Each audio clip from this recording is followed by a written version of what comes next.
Good afternoon, ma. Good afternoon. Yeah, video is not showing. No, it's showing now. Okay. Okay, we are good to go. Thank you.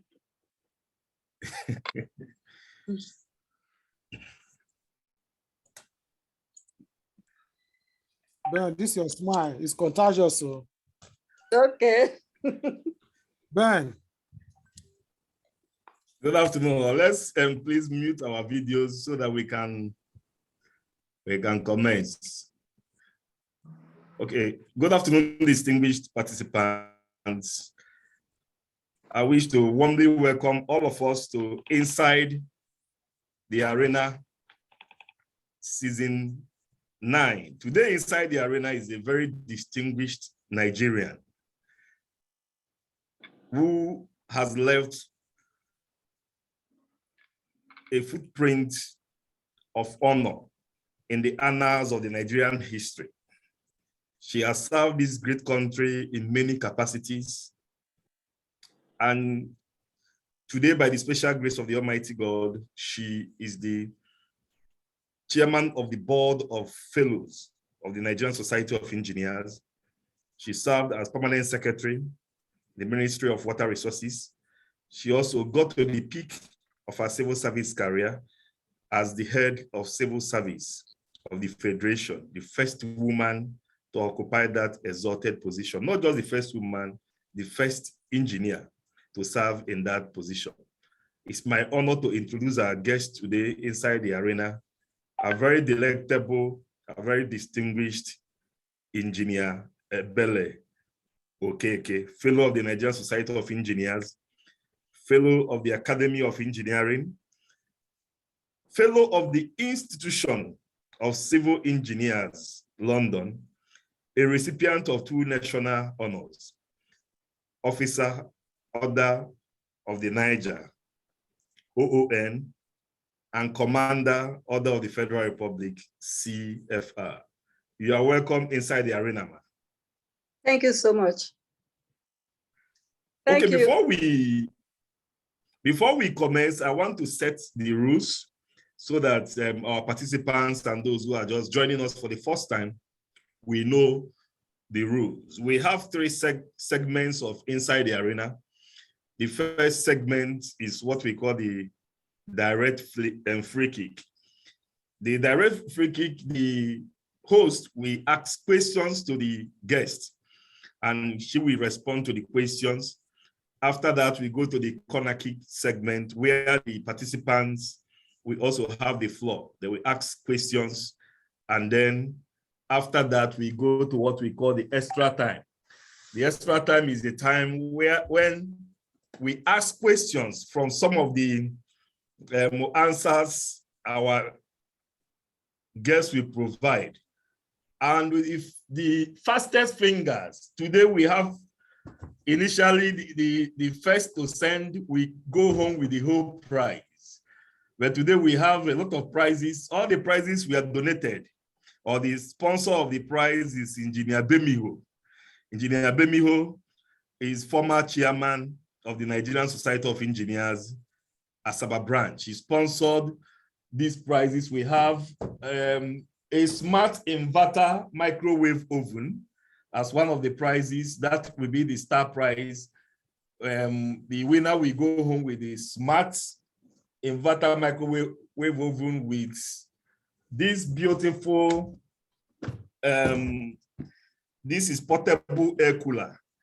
AC, you can operate it with even with your power bank, and it will give you a very wonderful atmosphere. We have this beautiful, for those who love the kitchen. I know many of you will be wondering, why is it that today a woman is appearing for the first time?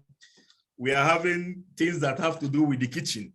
And we have this beautiful sandwich maker, and we have a Binatone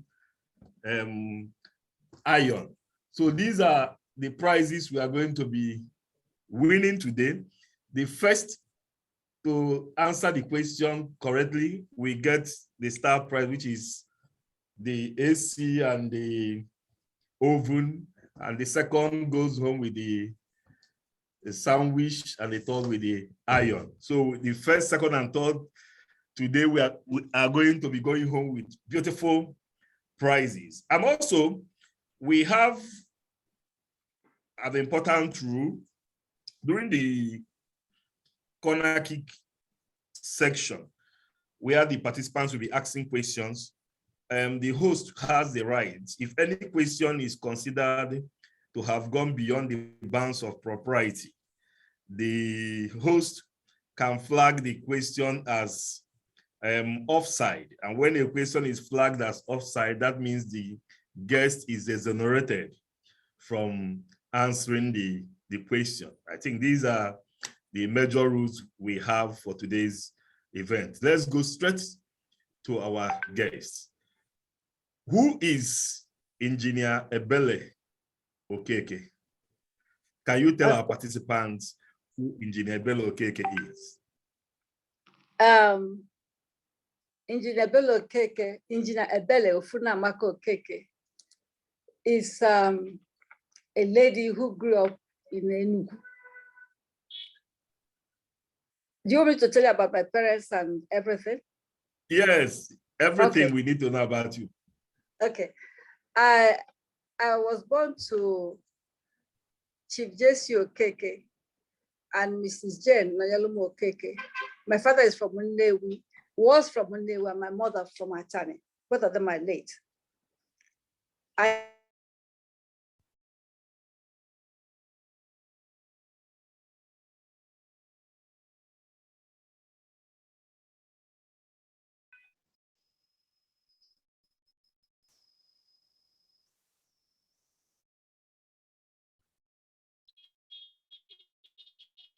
Okay, go on, Ma. I think we lost you for some seconds.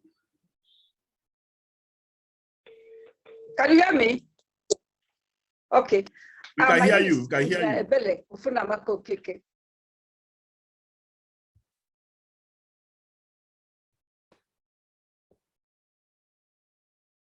Go on, Ma.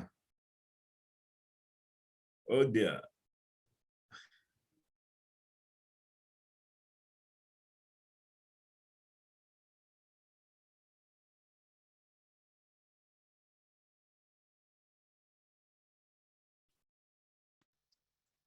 Can you hear me?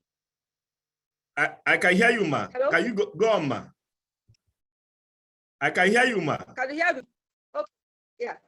My name is Ebele. Yes, I can hear you. Engineer Ebele Ofunamaka Okeke. Born to Chief Jesse Okeke and Mrs. Jane Okeke. And I grew up in Enugu. I did my elementary school in WTC Practice School, Enugu. And I must say that as a child, I come from a privileged background. And my sister, my father had two of us, two girls first, my late sister Ify and myself. And he made sure he actually provided everything we needed. But to have a mom, a disciplinarian to the core, she made you realize that even though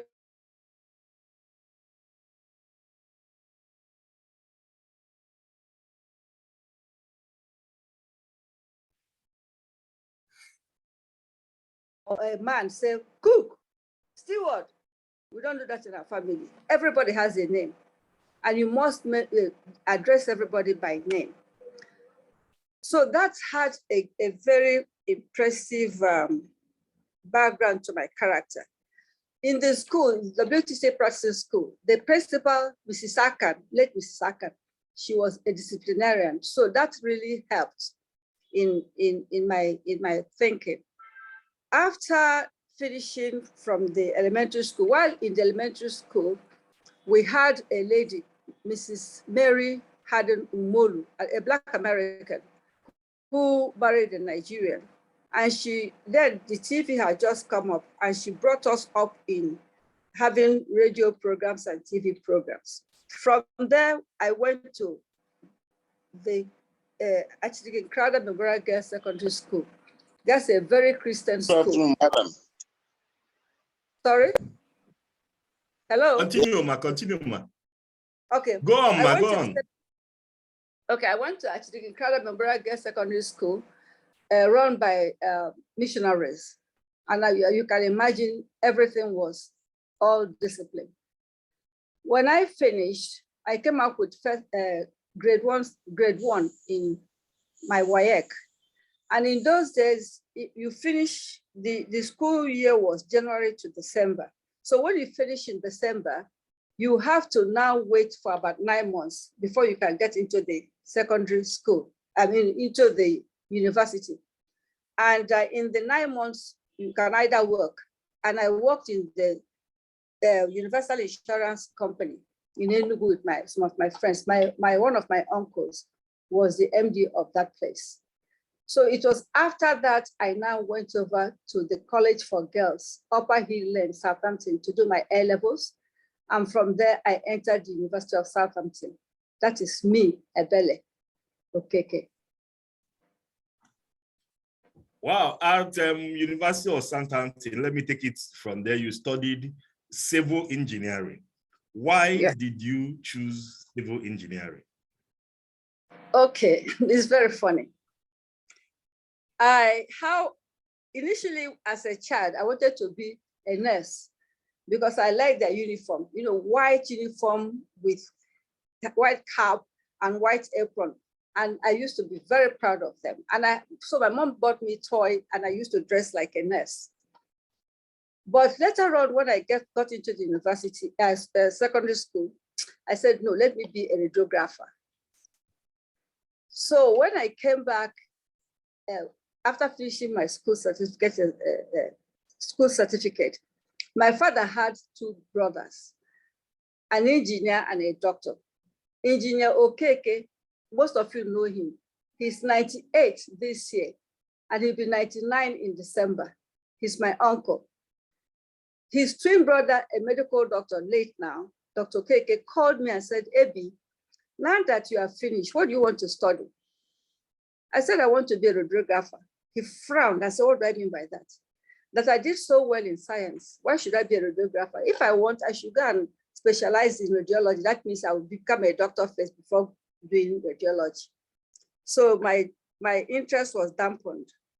But as I said to you, I was working with a distant uncle, Mike Chukudema. He called me one day and said, Ebi, come here. I came up to his office. He said, now, what do you want to study? I said, Uncle, I'm confused now. Uncle said I cannot be a radiographer. So he said, why don't you do physics? I said, no, it's boring. Statistics? No. Mathematics? No. So he said, but I understand that during the holidays, you go to Uncle Obi's office, that is the engineer, to go and do drawings. Do drawings in his office. I said, yes, I do go there. He said, then why don't you be an engineer? I said, an engineer? So he now took me through engineering. When it came to civil, I said to him, I like that. I think I would like to be a civil engineer. That's how I came into civil engineering. Wow. And incidentally, my father's friend, Mr. Gifford, he's dead now. He had a big structural engineering firm, having over 80 engineers. He used to come and stay in our house. He was brought to our house by late distinguished senator Evan Enwerem, because Evan Enwerem also studied in the University of Southampton. So Mr. Gifford used to and stay in a house. When he's in Enugu or when he comes with his engineer, they stay in a house. Then, when I said I wanted to do radiography, he quickly went and got me a school. But the next time he came, I said, no, I want to be an engineer now. He was so happy. And he now helped me to move. That's how. It's always good. That's interesting. Yeah. That's interesting, and that's also very interesting that you mentioned engineer Obiuku. Okay. I know him very well. I think the first to establish a consultancy firm in Nigeria, and we continue to pray that at 98, God will continue to keep him and wish him happy birthday, happy 99th birthday in advance. Now, at University of Southampton, you were the only girl in a class of 58 boys. How did you survive it? It was very easy to survive. When I entered university, I had a friend. I think his name was Bill or Tim. I can't remember his name very well now. And you know, we used to talk. But one day when I entered the class, I had the men talking. And when I entered, they were surprised I came in. So I said, guys, what's wrong? What are you talking about? So my friend now spoke up.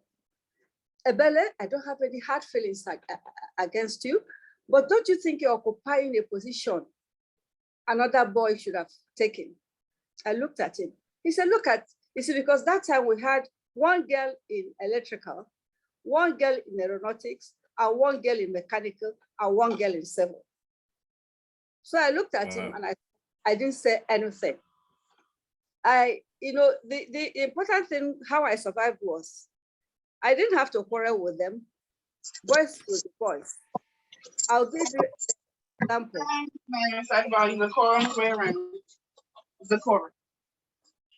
Okay, sorry. Continue.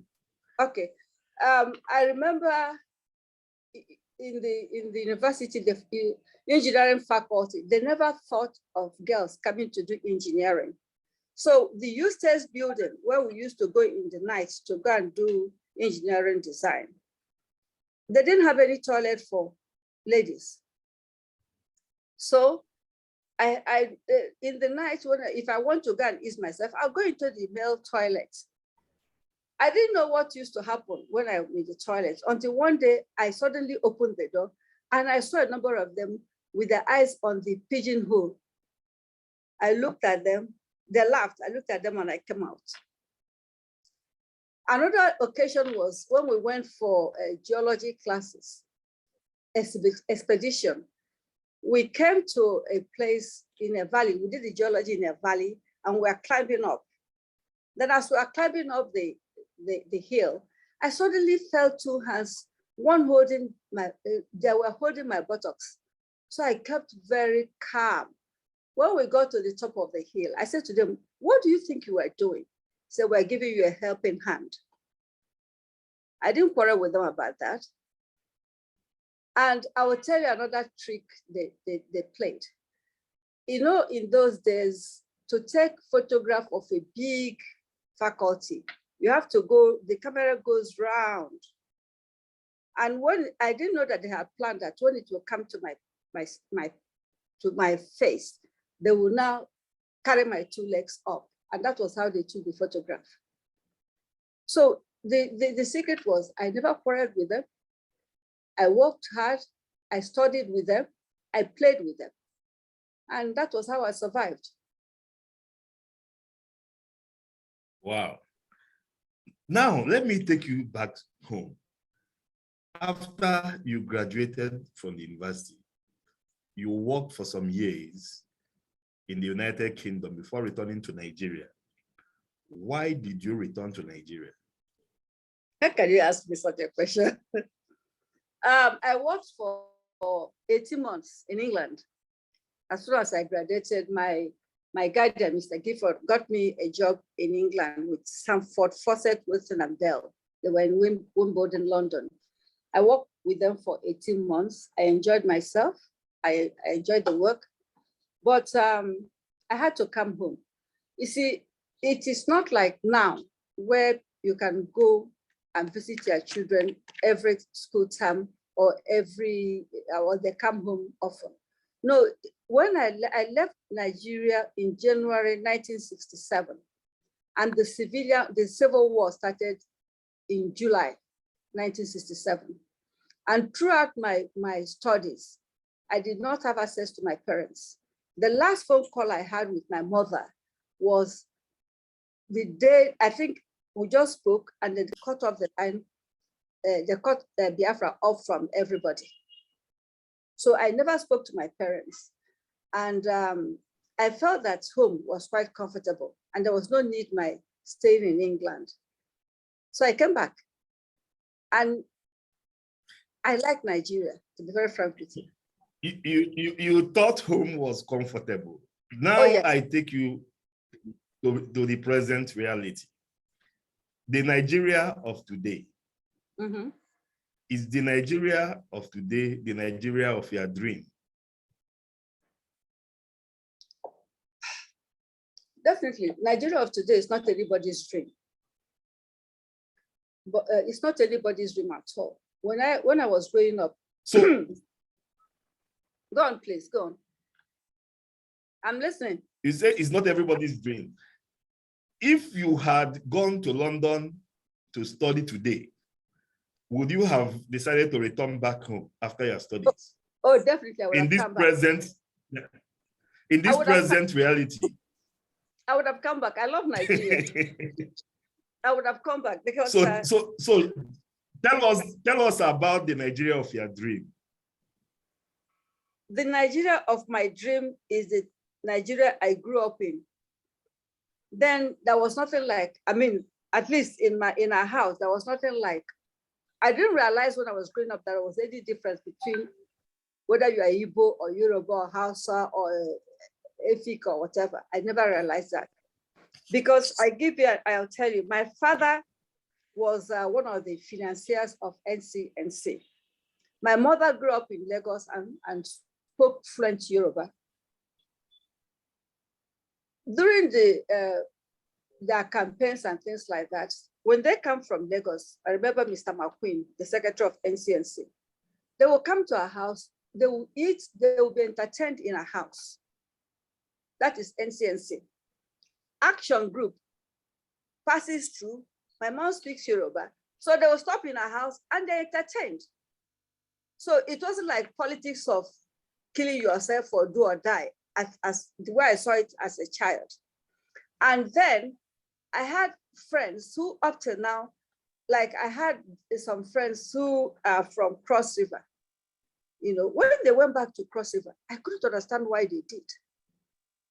Because I never saw them as anything different from my friends. They are Nigerians.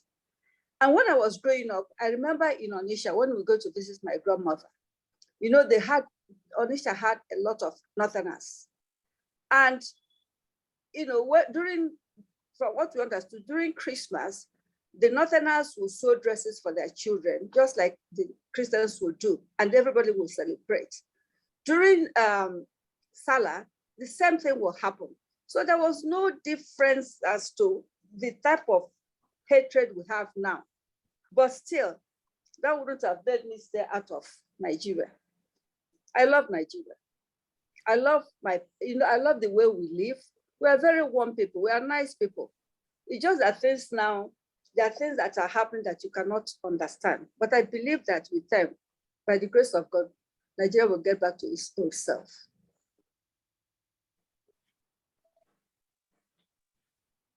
Another decision you took, which because when you returned to Nigeria, you also worked for some years, but you took a decision to join the civil service. Why did you join the civil service?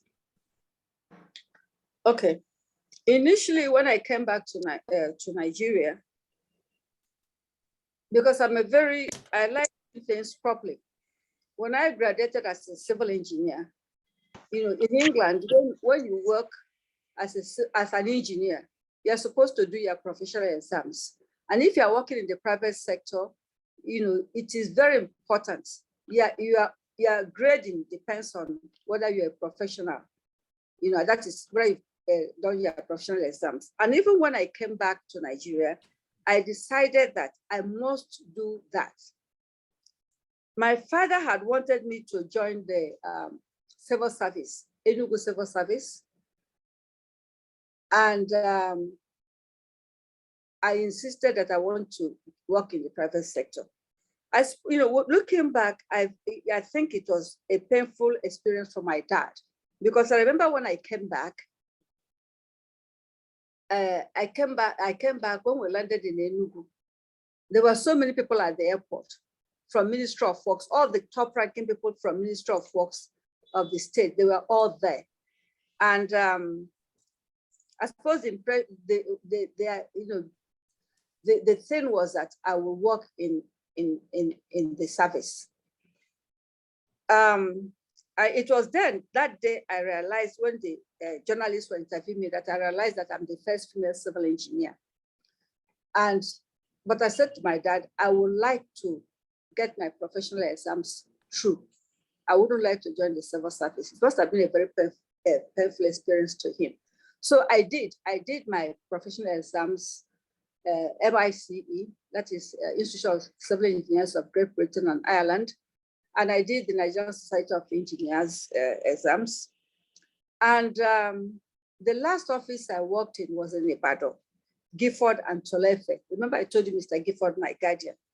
I worked for Buko KK Associates, and then I moved to Gifford and Tolefe.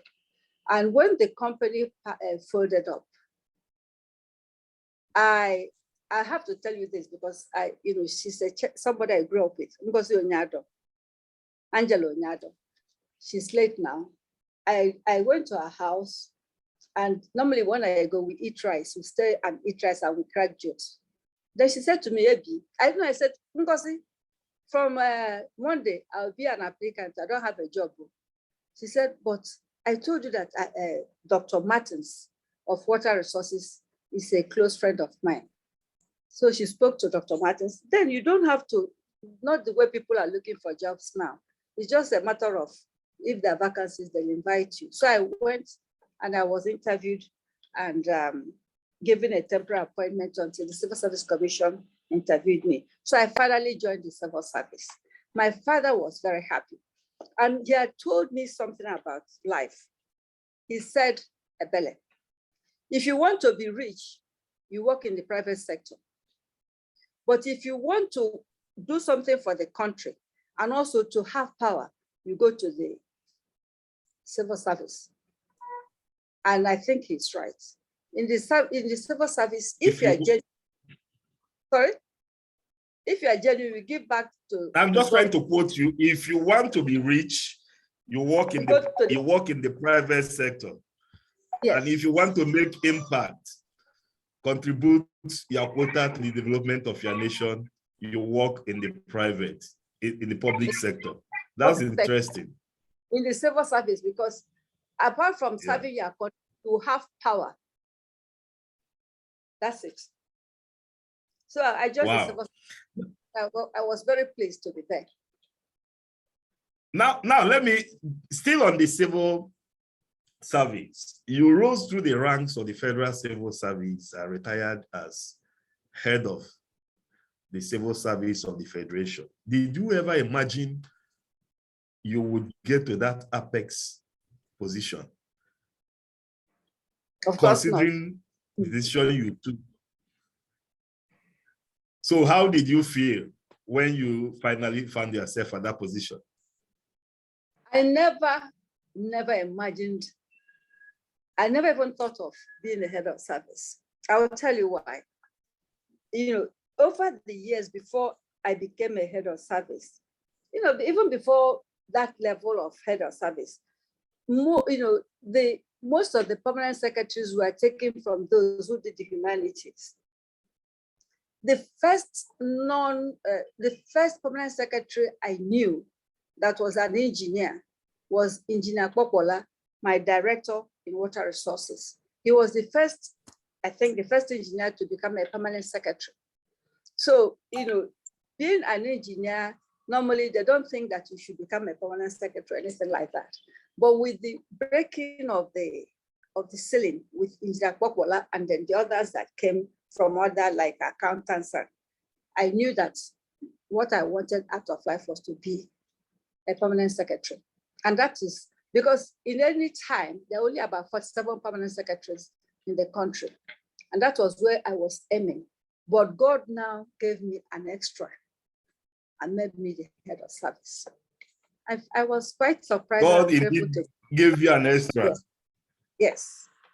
God is wonderful. And you talked about Popola broken the ceilings. And I will say also that you did not just break the ceiling, you shattered all the ceilings. And we'll come to that. so many ceilings that you broke in the course of your career. Now, let me still take you to your days in the service. How were you able to manage your male colleagues in the course during your days in the service? Were you ever relegated to the background because of your gender? Engineer Ben, you know that women Ma? You know that women are not taken seriously in this country, not even in only Nigeria, even abroad. They don't take women as a part of the world as such. They believe that women can stay far away. And you find that when a man achieves something, for a lady to achieve the same thing, she has to work about 3 times as much to achieve it. And with regards to whether it was difficult, yes, it's difficult. I suppose in the private sector, it's the same thing. You see, men always have this imagination, especially when they become something. They believe that, well, any lady who is working for them is a toy, should be a toy in their hands. But you see, you have to decide in your life what you want out of life. If I was able to study civil engineering in England, where I didn't know anybody, and got my degree, I felt that I will not subject myself to any pettiness from anybody because I'm working with a person. Most ladies do not subject themselves to insults. They study hard and they work hard to get to where they are. So men always try to push us to the back, but we always fight back. The important thing is for a woman to decide, do you want to get there? And you work hard towards getting there. You don't look for, you don't use your femininity to expect gratification. No, you don't do that. Let the men know that you are serious about life. So they knew that 1, I wasn't going to play ball. 2, I was a very hardworking officer. And 3, if you upset me, I will tell you where to get off. So as long as we had these 2 rules on ground, it was okay. It was rough for me, but it was okay. All right. Now, talking about women, some quarters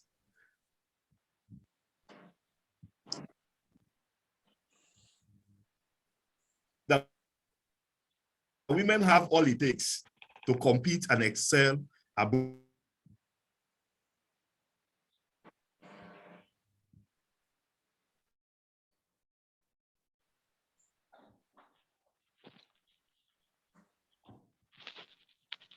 I've lost you.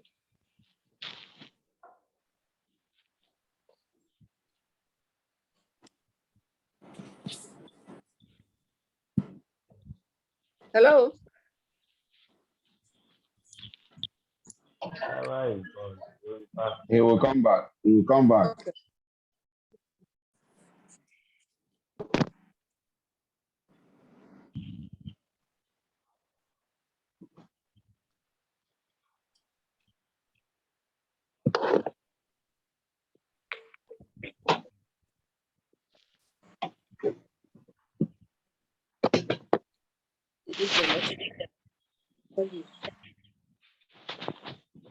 Even if they bring light, ignore the light, leave the generator on.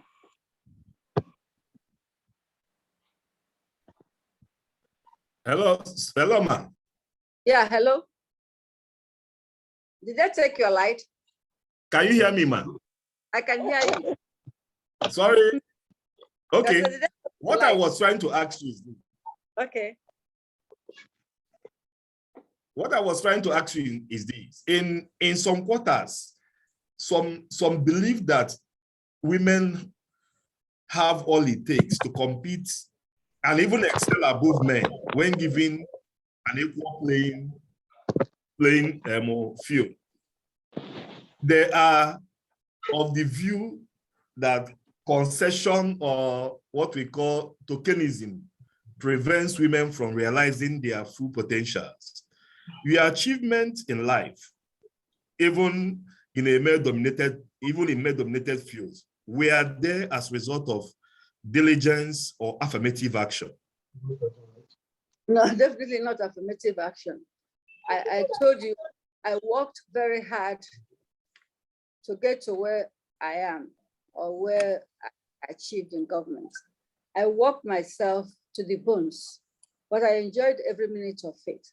Yeah, definitely, women have the wherewithal, I mean, academically, if they're given a level playing ground, to excel in whatever they're doing. You know, the men try to occupy every position, but if we have a level playing field, you know, we can compete favorably. Okay, look at politics. You know, look at in politics. First of all, let us go to the act. When you hear names being announced for people to have positions, what do you probably you hear the names of 2 women out of 20 men. And when you talk of affirmative action, the women are not saying that they want to just be given things without struggling for them. No, what you are saying is, like now you have 50% men, 50% women in the population. So there are about 100 million women in Nigeria, but they're not given any opportunity, not even in governance. When you think that, if you look at that type of money they are calling to get into politics, no woman, I think you might have only probably 1 woman who can compete with them. The others don't have that type of money. We're not asking you for affirmative action to pamper us. No, give us a level playing ground and let us compete. And you see that we'll compete and get the men out of most of the places they occupy. Then what is your view about affirmative action? My view about affirmative action is there should be affirmative action, but not to be giving women something that, okay, I have them, we could put them there. No, because they are competent women who can do those jobs. Open it up, let women compete. They will get the jobs done. What we're saying is try and make sure that women are carried along, which they are not being carried along now. We're not saying give us everything free. No, we don't want that. We want, when you give the affirmative action, put very competent women in those positions. I support affirmative action for those women who might not be as lucky as me, or as lucky as you, or other women in engineering. So we need affirmative action for those people to at least aspire to be somebody. All right. Now, talking about glass breaking of the glass ceiling. I said earlier that when you mentioned Popola, I said that he broke the glass ceiling and they ushered in the first engineer permanent secretary. And I did say that you did not just break the glass ceiling, that you shattered all the glass ceilings. You are the first female permanent secretary in the Ministry of Water Resources, first female head of civil service of the Federation, first female civil engineer in Nigeria, first engineer to occupy the post of head of civil service of the Federation. You also, just recently, you became the first female to occupy the exalted office of the chairman of the board of fellows of the Nigerian Society of Engineers. And now talking about breaking glass ceilings, just recently, the glass ceiling was broken in the Nigerian Society of Engineers leadership. We now have, for the first time, a female to be elected as deputy president of the Nigerian Society of Engineers. Do you also think the time is ripe for the first female president of Nigeria? Okay, let me just seize this opportunity to thank the President of Nigerian Society of Engineers for asking me to come back again as Chairman Board of Fellows.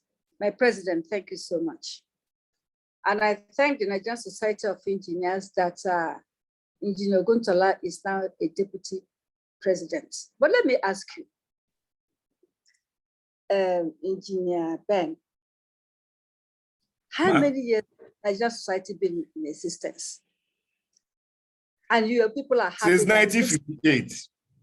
Good. And you are happy, you are smiling that this is the first time a woman is going to be a deputy president.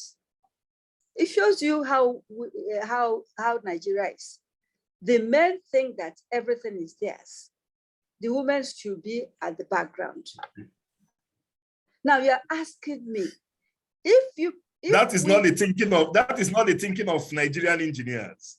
It is, because if you're asking me about being having a first female president, when Nigeria Society of Engineers that has been in existence for how many years, is just coming up with a lady to be deputy president, then I don't know what to say. One thing is this, you know, and I know that Nigeria is not ready for a woman president. They are not ready. Have you heard of why do you think so? Why do you think so, man? Where will the women find the money? Because the politics we are doing is politics of money. Where would you expect a woman? But we have women who have capacity and also who have the financial resources to compete with men at that level. How many? How many women? And also, when you have your meetings, men will always make sure that the political meetings are held at about 2 a.m. in the night. So a woman will leave her house. No, let's face it. A woman will leave her house and start hobnobbing with men at 3 a.m. to decide what could have been discussed during the day. You see, if I tell you that, yes, it is time, then I'm just lying, because they will not allow it to happen. Okay, what I listen to political platforms, TV, radio, and they were making a joke. Look at how much they're asking for somebody to be a president, to get a form for be a presidential candidate or a gubernatorial candidate. And then they said that the woman, it is free. Of course, thank you so much. It is free.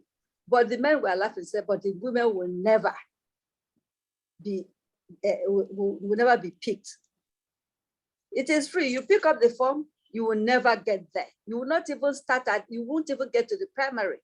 So to discuss about presidency now is a joke. First of all, let us get things right in the country so that the women can have a level playing ground. But to add to what you are saying, frankly speaking, you did mention here before that the population of women and the men, when compared to that of men, those of men in Nigeria is almost 50%. And in some, debates, some people have even argued that women have more number than men in Nigeria. Democracy is all about number. So don't you think that if women rally around their fellow women for political offices using their number, that they can make impact politically in Nigeria? It's not like, it doesn't work like that. I've told you that the politics we have now is politics of money. And Nigerians are very poor people. Now, you have more poor people in Nigeria than the rich. I was listening to an analysis yesterday, and they were saying that it now costs more to cook a pot of jollof rice for a family of 5 than it used to cost, let's say, last 2 years, and that it's most expensive. The cheapest place to cook jollof rice is in Calabar, and the most expensive place is in Wuse too. It shows you that people are poor, bone poor. And when these people, like when you know that people are poor and you come and give them money to eat, they will take the money. They are not enlightened. You know, if you tell them, vote me a woman, does the woman have, I've told this politics of money, does the woman have the money to go and be given to them like that? No. So that's where the problem is. A woman will, many women would like to compete, but they cannot compete with empty hands with people who are bone poor. That is the problem. It looks that we're allowing. Okay, I think we will leave it there. Why I say women should rally around them, women. I know in this country there has been one woman who has made so much effort to be elected as president of Nigeria, and she has run for president of Nigeria on several occasions. And there was one she ran, Sarah Jibrin, and she had only one vote.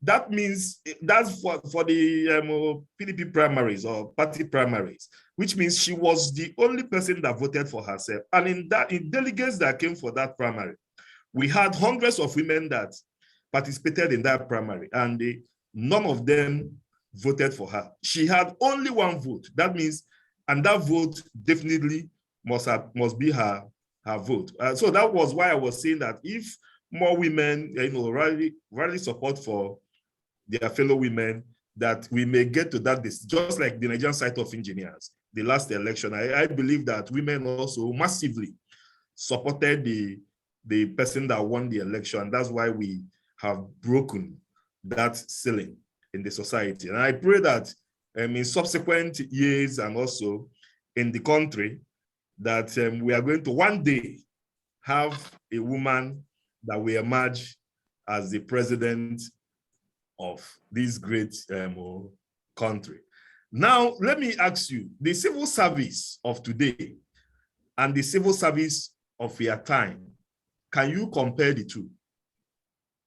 I'm not comparing anything. I'll tell you why. You see, people will Why say, am I? no, I don't. Because first of all, you have to look at the civil service as a whole. Okay, ma. Before the military took over, the civil servants, they managed their salaries. They had houses they were living in. They had tenure of service. And then when they retire, they'll get their money. But the civil service was actually broken when, during the military regime, the time that 9 o'clock news, they listed those who they have retired. And these are people who have wife and children. Some of them, that tenure that people used to enjoy, that was suddenly broken. And you find people having heart attack and things like that. And so they knew that they had no protection. Their tenure was not protected. And that was where corruption entered the service.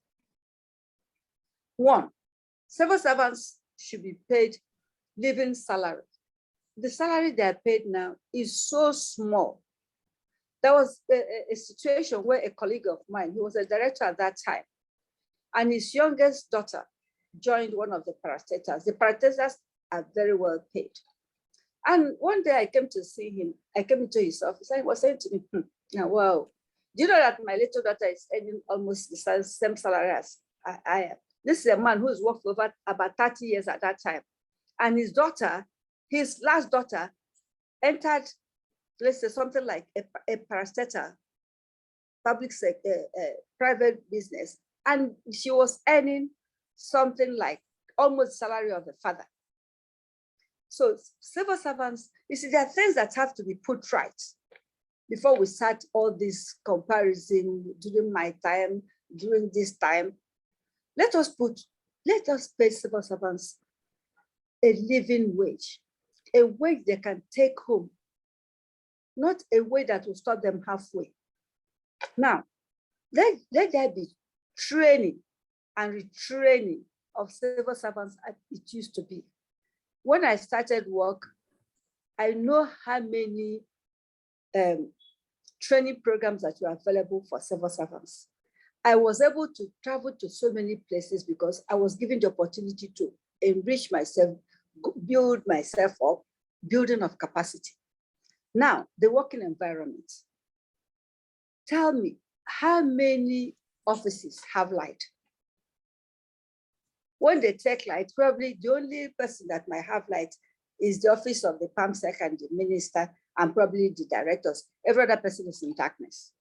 Now, most offices do not have computers.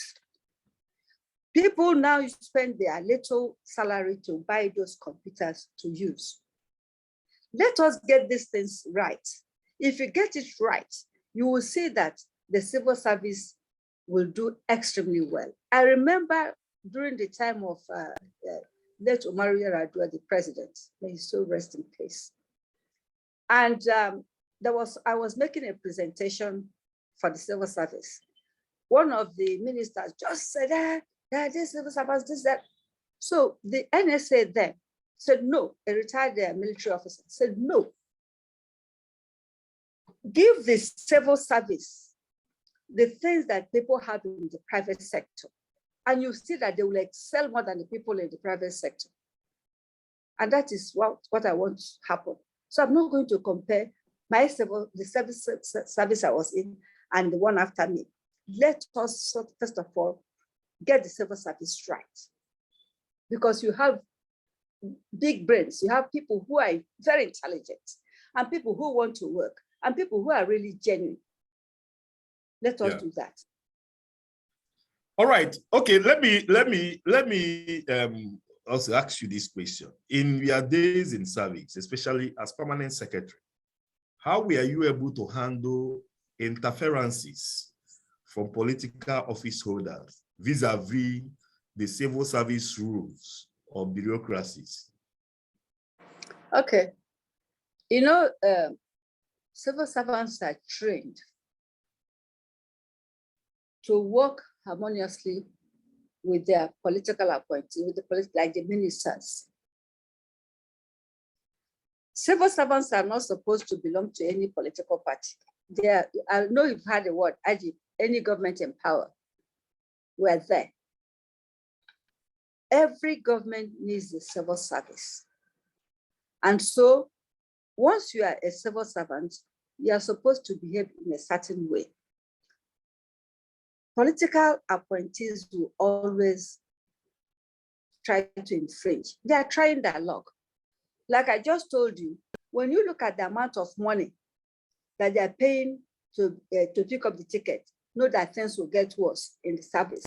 Because once they get there, the first thing they tell you is, some of them in a subtle way, they will tell you, but some of them will be so aggressive and say, listen, I didn't come to look at Aso Rock. I have to recoup what I use for my campaign. So what you do is, you listen. Some of them will try to insult you. You listen to them. And when you finish listening, you now talk to the person and tell him or her the right things to do. Then if they refuse to do that, you now put it in writing. And once you put things in writing, you will see that they will sit up. So political appointees, you just have to, political pressure, all you have to do, you're a mature person, you just have to accept them as they are and continue to do your work without being rude. They will get the message. As a matter of fact, there was a book written where they said that the work of a permanent secretary is to cushion the minister from committing suicide. So if he wants to commit suicide, you put a mattress on the ground. So when he jumps, he will land softly, because you try to put him right and you try to put checks and balances. That's it.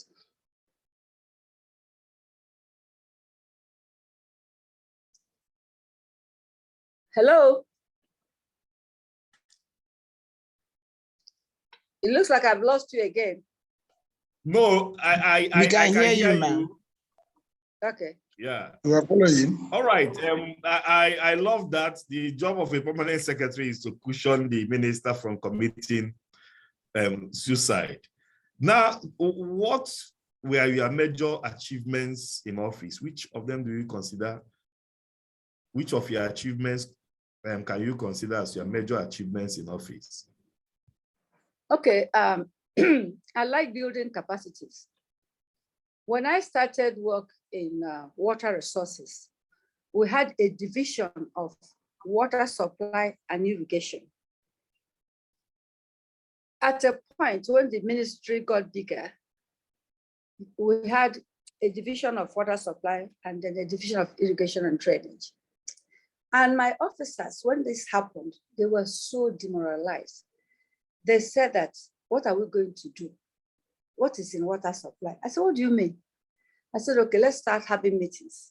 We held meetings and we got ideas. And you will see at that time, my officers, the officers in the division were closing late at 5 o'clock.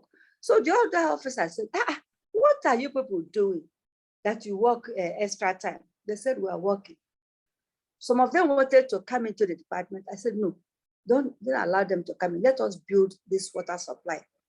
And we were able to build the capacity of the people inside the water supply department and then develop. By the time we came to Abuja and we had departments, the Department of Water Supply became,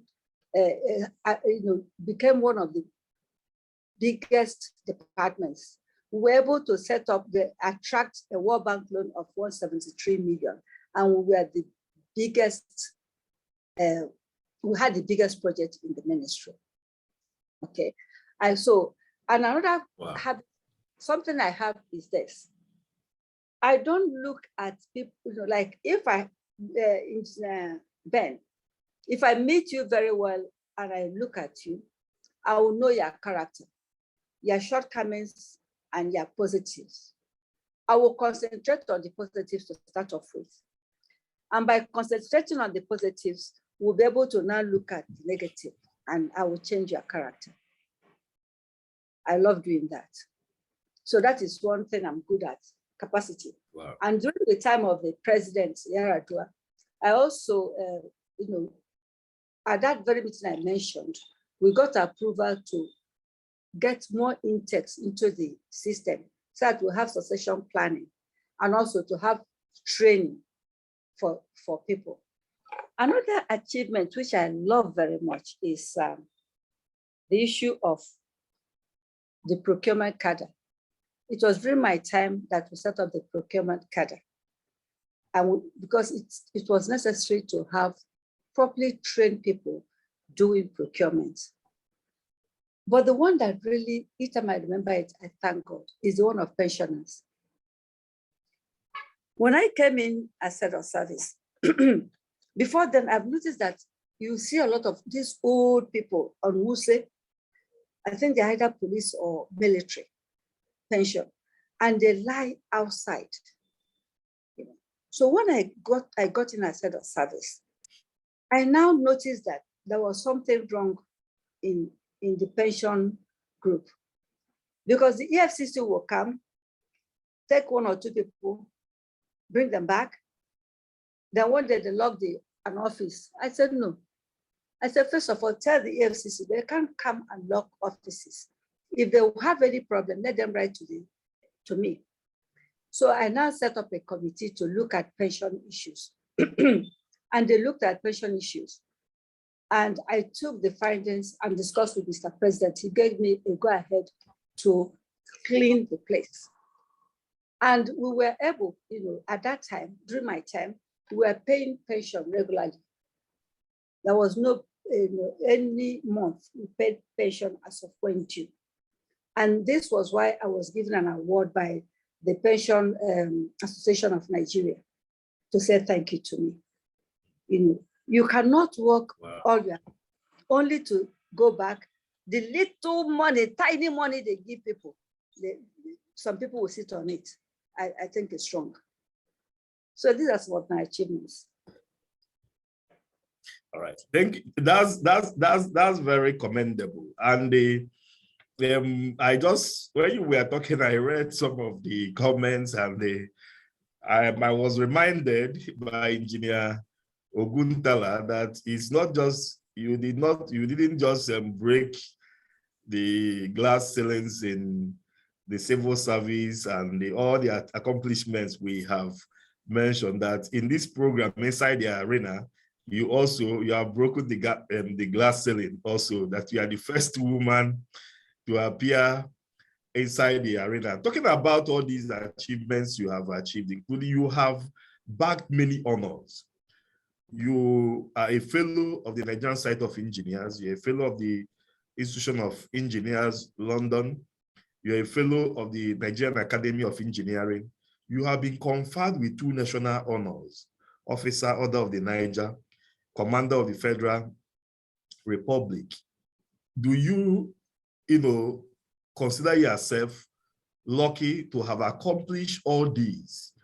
And do you also consider these achievements as your biggest achievements in life? I'm very grateful to God that I was able to have those achievements, because there are people who are equally brilliant or even more brilliant than me that might not be that lucky. So in these achievements, I believe that it is God who did everything. You didn't mention one thing, I'm a fellow of the Institution of Arbitrators of United Kingdom. This is one of my achievements. Wow. I feel that achievement because after I retired, one of the ministers then called me, a lawyer, and said, my sister, I think you should go into arbitration. I said, arbitration. So after 3 years of every time I phoned them and said, and asked them, when are you having the courses? The 3rd year, the man said to me, Madam, you've been phoning us for 3 years, do the course. So I did it. And it's a very strenuous course. I did it for 4 years to become a fellow and do exams and everything. So I'm quite happy about that.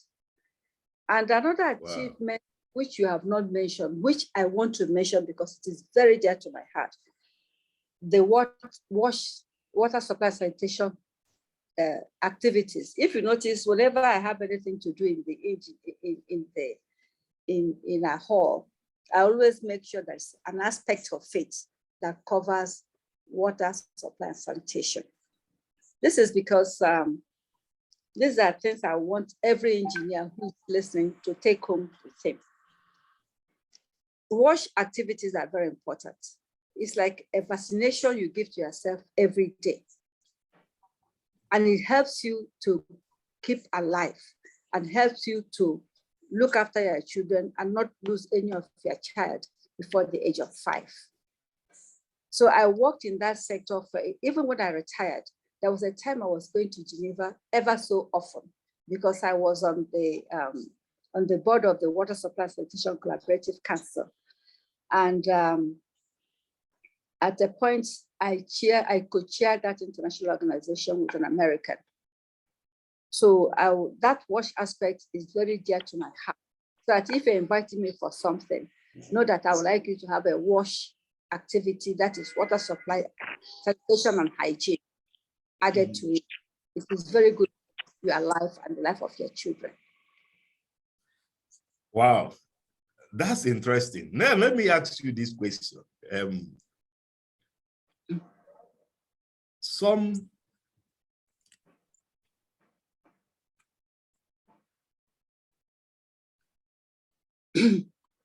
Some people think that you are strict, and some think you are just simple, and some say you are a disciplinarian. Can you describe your personality? Okay, let me start as a child. I was very stubborn, extremely stubborn. That my mom used to spank me so many times, at times first thing in the morning when I'm going to school. And like when you spank a child, the child will run. I don't run, I stay there. And I'll tell her to stop spanking me. And when she used to spank my immediate senior sister, that I will start there, say, stop spanking her. I was very stubborn and talkative. So when people see me now and they said, oh, she's so quiet, she's this and that, I smile. And people who knew me and who know me very well will smile also. Yes, I can be very friendly. And I can also discipline you but not with hatred. There are some people who discipline people with wickedness. I don't discipline people with wickedness.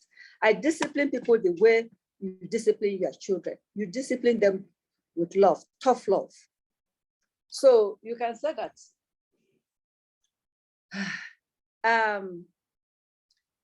I don't bear grudges. Ebele does not bear grudges. If I quarrel with you and I see you next week, I might say, hi, Susan, and then you might be very cold to me. I will say, Susan, what is wrong? Then I remember that we quarreled, that we're supposed to be quarreling. I don't bear grudges. Once you annoy me, I speak out and tell you where to get off. You know, simple, yes, I'm simple because I believe that whatever I have is given to me by God. It's not because I'm intelligent. I'm not the most intelligent female. I'm not the, I mean, if you look at life, it's what God gives you that you achieve. So I'm a simple person, but I don't like anybody riding over me. No nonsense. And I like people working extremely hard. I hate laziness. I hate people being lazy. And I hate people who sit down and gossip about others. Get up and do something more profitable than, trying to run other people down. I don't have time for that. That's me. Wow, that's very interesting. And we are winding off the program. Before we go to the next question, we just have a few questions. Before we go to the next question, if you are just joining us, we are inside the arena. And today inside the arena is a very distinguished engineer who has carved her niche in the engineering profession and has distinctively distinguished herself in her career and in every conceivable parameter. She's a fellow of the Nigerian Society of Engineers, a fellow of the Nigerian Academy of Engineering, a fellow of the Institution of Engineering United Kingdom, former permanent secretary, Ministry of Water Resources, former head of civil service of the Federation, and the chairman of the board of fellows of the Nigerian Society of Engineers. She is Engineer Ebele Ofunamaka Okeke, Officer Order of the Niger and Commander Order of the Federal Republic. Ma, let's continue with the questions as we wrap it up for today. In the book, Things Fall Apart, I think chapter 3 of Things Fall Apart, Okonkwo narrated the story of his life, how in one farming season, he lost everything he planted. And he ended the story by saying that anytime he looks back and remembers that tragic event, he says to himself, if I could survive this, I can survive everything or anything. Now, in your life, have you had any major setback in life that when you look back and remember how you were able to survive that, you will always look up and say to God, thank you, if I can survive this, there is nothing I cannot survive. Can you share that with us? Yes. I saw a lot of things in the civil service. It was not easy. It was quite difficult. And it's not because of professionalism, but things that are not supposed to surface. I tell you that people try to think that women are toys. No, they are not toys. I can tell you that. And when you make up your mind, you're not going to be a toy. You should expect antagonism. and I had loads of that. You know, at times there are people who in the water resources sector, those who were in that time, if you complain to me, they say, have you heard the story of Engineer Okeke? So if you have heard my story, then you will cool down and let God take control. That's one thing. So I will say that if I was able to survive the service, definitely I will survive everything. And I remember when I had to, probably you didn't know, because you know, in the service, if you're a professional, you go through the department, you have a director. And you cannot, even if you're ready to get to the next level, you cannot if your director is still there. I marked time for 10 years as a deputy director, water supply. At a point, I thought my name was deputy director, water supply. You know, I marked time 10 years. But God, there's a way God does things that we don't know. Probably if I had become a director then, would I have become head of service? Okay. Or become a PAMSEC?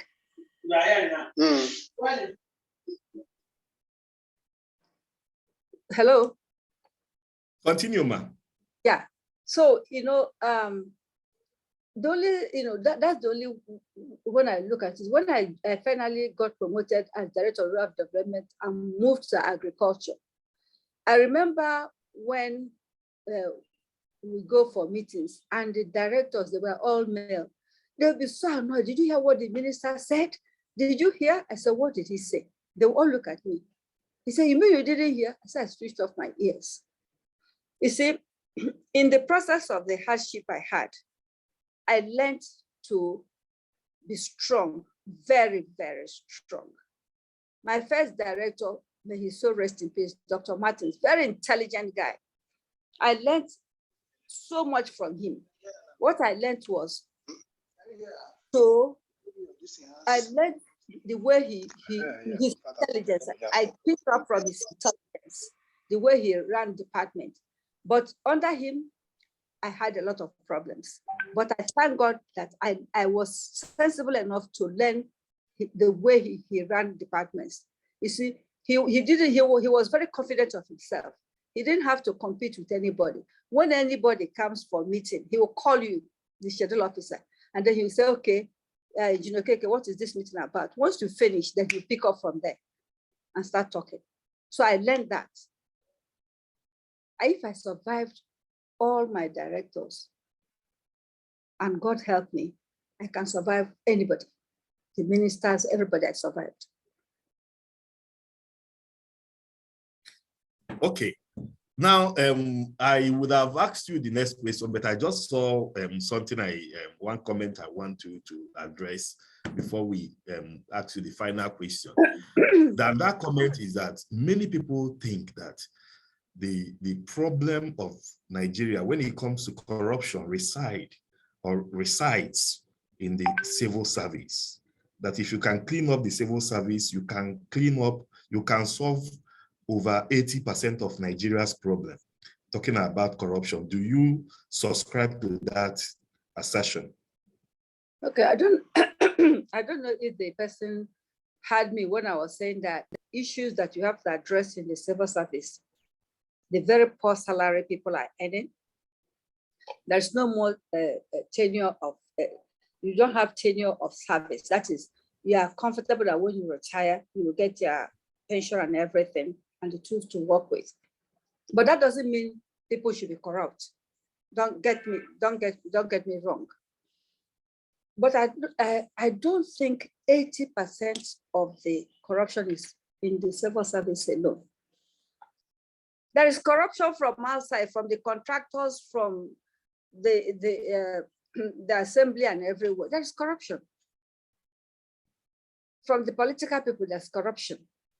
So, you know, when you look, I don't know, yes, it's important to clean up the service. But in cleaning up the service, you have to clean up the other places. You know, you have to clean up all the office. I don't want to, you know, like the National Assembly, you have to clean them up also, because when they come to the ministry, they are supposed, they have oversight functions. They will tell you that you must pay for them. You pay for them. Then when you go to site, you will find that, you know, they ask, some of them ask impossible things to be done. There are a lot of gentlemen amongst them, I tell you. At least one person I know, you know, that was a gentleman to the core was, let me remember his name. I mean, he never disturbed anybody about financial gains. So the corruption, you can't tell me that 80% is in the service and 20% outside. No. Corruption is everywhere. When you take your child and get a teacher to do exam for him, I mean, get somebody to do exam for your child, what do you think you're doing? It's corruption. And that your child will grow up to be somebody in the country. You know, so corruption is everywhere. We need to go right down to the family, wash up the corruption in the family, so that when a child is growing, you know that there is benefit in hard work. If you have an exam to take, you take the exam. You don't expect to see your lecturers to give them money. And the lecturers will not try to tell the people, book a hotel over there or that. Corruption has taken over Nigeria. 80% is not in the service. Definitely not. Definitely not. I think we have to, you just use the word now, and which is also in line with one of the things you said is your passion. You know, you say that one of the things you love to do is to promote water. You are a wash ambassador, we all know. And you ended up by saying that we need to wash away corruption in Nigeria. I think I have to key into that. We have to wash. It's everywhere, as you said. And thank God you also mentioned where I have always mentioned, and that is the National Assembly, because I keep saying it, a time will come in this country, if we don't take care, even the food we eat will be supplied by National Assembly members as constituency projects. I think we have to rise to that and do something about that. Now, as we wrap it up, you left the service, you retired from service, you have retired from service for some years now. But looking at you, you still look very young. And if I may use the word, charming and delectable. What is the secret? You have to be content with what you have. I try to be genuine to myself. Growing up, my father provided for us. So I've seen it all. And I know that in life, money is not everything. Riches are not everything. You have to discipline yourself to be happy with whatever God has given you. But you see, if people are content with what they have, corruption will not be rampant. Yes. So I try to live a simple life. I live within my means. I don't deceive myself. Yes, I was a head of service. So what? That doesn't make me any different from other women. So I try to live within my means. I'm not a high maintenance somebody. No, I'm not. One thing I do is I make sure that I'm comfortable in my house. When I retired, I said to myself, I will do my best to make sure that I have light in my house. Such simple things that will make me happy. Yes. And also having friends. You know, I have a club I belong to. It's for women. And these are mainly retired permanent secretaries and heads of parastatals and others. And we just meet and we eat and we dance and we're happy.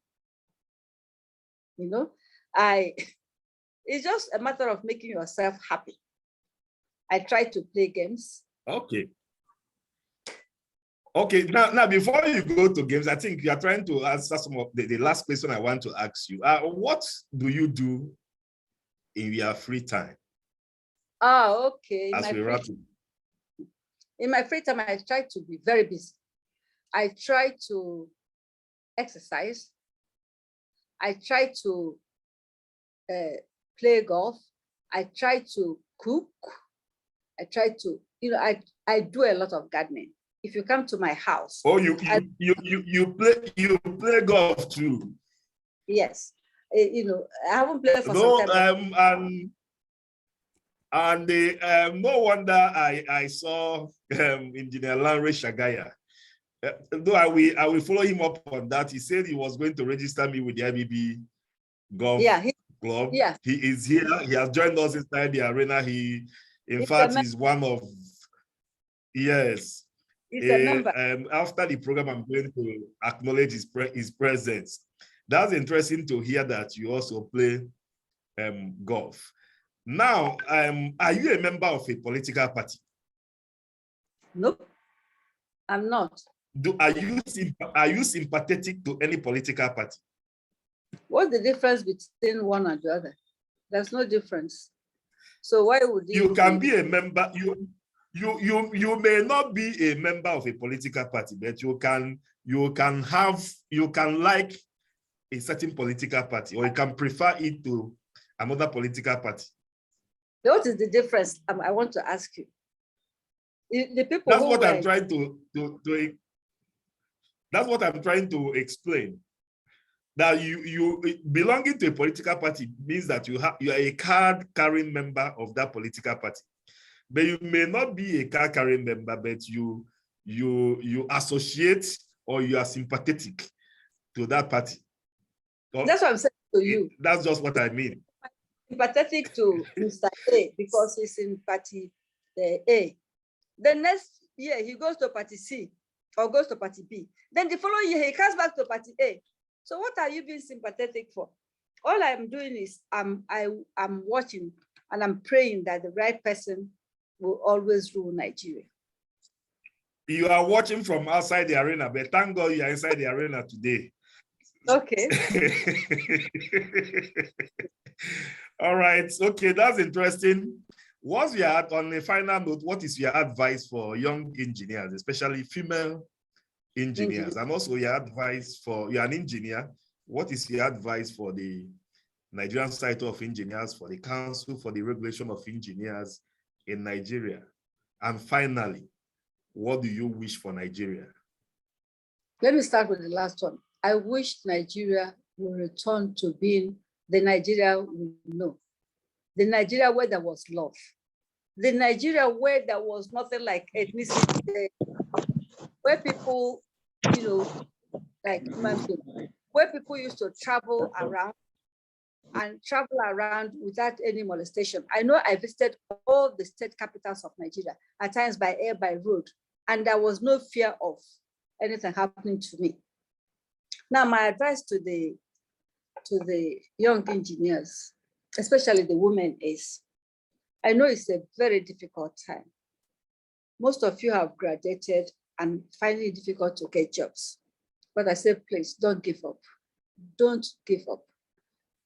Try to work hard in whatever you are doing. It is good to, even if the engineering profession, you can't find a job in it, you can keep busy doing something else and still be a part of the engineering family. Please don't give up. I want with the female engineers, especially those who were able to do engineering, please don't turn your back on engineering because of lack of work. Still try to be in the family and still try to see if you can get a job. And for people to try and help all those engineers who don't have jobs to see if they can get jobs. For CORIN and NSC, I want them to work together. Let them be working together. And because if they do work together, we'll be able to achieve so many things. NSC, yes, I'm chairman board of fellows, and they will tell you over the years, I'm sure you know my position. My position is we should not cheapen a fellowship. And we should make people, because you see somebody of 40 years, because he has some small funds, he will sit back and then go through the easy process. And I hate that thing. I want people to work hard. to be proud of their achievements. Sit for the fellowship requirements. Get it done. You'll be helping yourself also. And I pray that Nigerian Society of Engineers, now that recognize that there are women in that society, that they will now they will now recognize the many other women to rise up in the society. Women, we all have brains. We're not dumb. If we're able to do engineering, we're your colleagues. You should be able to vote for us when we go for elections. Well, that's what I want. Thank you so much. Wow, wow, wow. It's been a wonderful time with you inside the arena. We have come to the end of the first segment of Inside the Arena. As I said earlier, we have three segments of this program.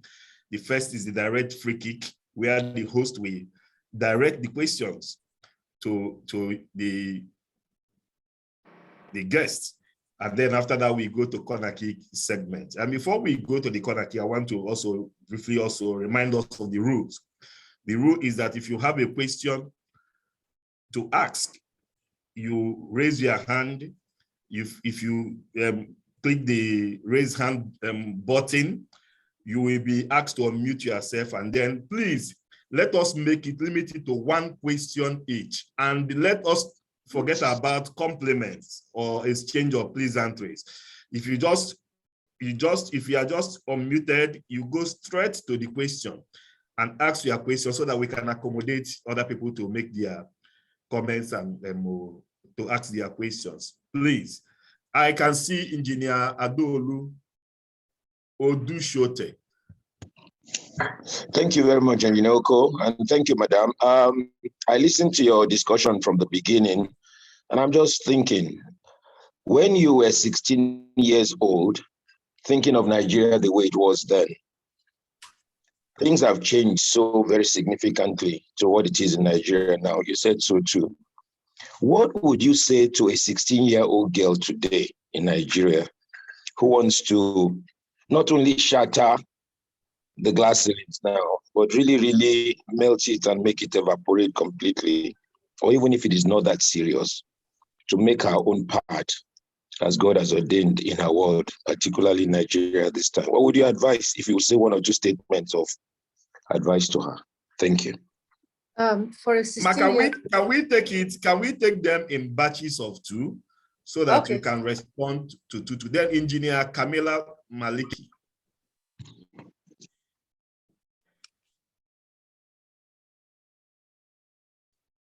Engineer Camila Maliki. Yeah.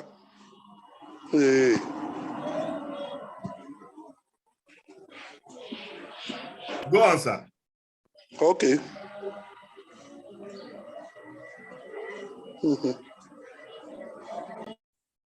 Go on, sir, please. We can hear you. Okay. Okay.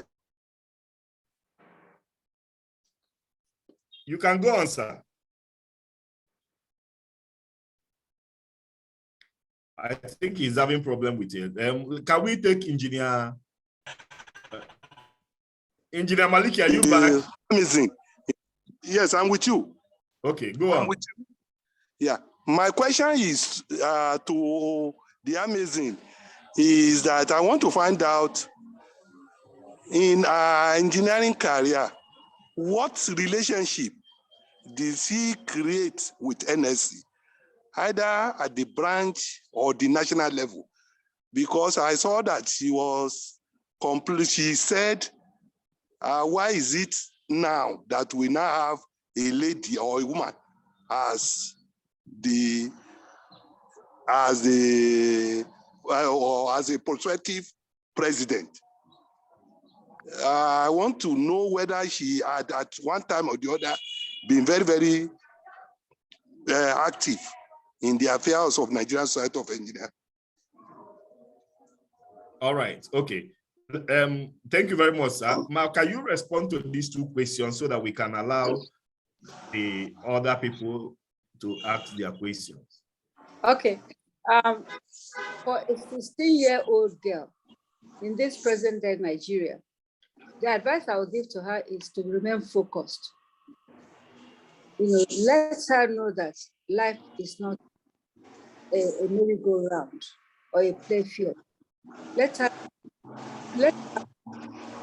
be very conscientious in her classes and not think that she can get through university by somebody assisting her. Let her know that life is hard work. I would like her to be hardworking. I would like her to face her studies very well, to respect the parents and the teachers, and to have faith in God, because all is not lost. That's what I would tell a 16-year-old or even my own. That's the advice I will give. Remain focused, study, pray. Then with regards to my relationship with NSC, yes, I started with NSC very early. There was a time for Abuja branch, I was the vice chairman of Abuja branch years ago.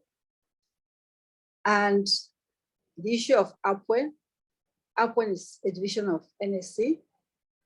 And I think late 80s, I was in the council. I've been in the council about 3 times. I've been co-opted into the council about 3 times. I've actually worked for the NSA.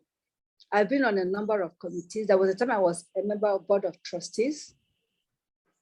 I've really been very close to the NSC. I'm not just coming at the top. That's why I always insist that people should work and start from the bottom to go up. Thank you. All right. Okay, we take Fidelis Ejikeme. Fidelis Ejikeme. Thank you very much for the opportunity to speak.